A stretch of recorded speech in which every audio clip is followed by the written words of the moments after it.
вышли, вот, и гнездятся, выводят потомство. Вот. Это сокол, вон сидят они.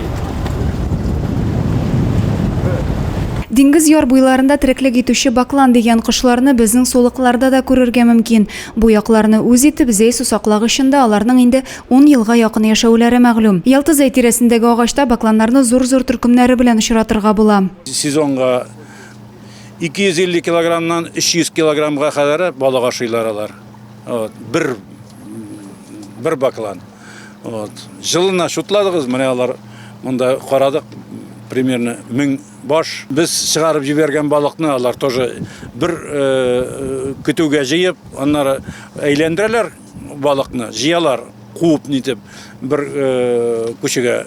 Шуннан ашап бетерәләр. Зәй сусаклагычында чуарталсталобик, ак амур балыкларын үрчетәләр. Бер баклан бер кабуда 600 граммлы балыкны йотарга сәләтле.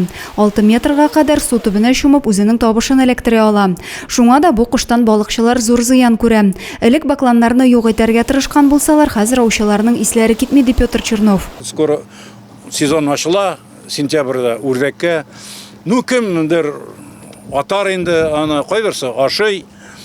Кайберсе нитә, как ради спортивного интереса аталар инде. Гәүдәсе буенча зур үрдәк яки казны хәтерләткән баклан күчмә кош санала. Хәзер исә балыкчылар соравы буенча ил күләмендә бакланнарны ауларга рөхсәт бирә торган закон проектын карау бара. Бәлки шул рәвешле балыкларны саклап калып булыр дип белгечләр. Адилә Бирханова, Денис Сипатов, Зәй хәбәрләре.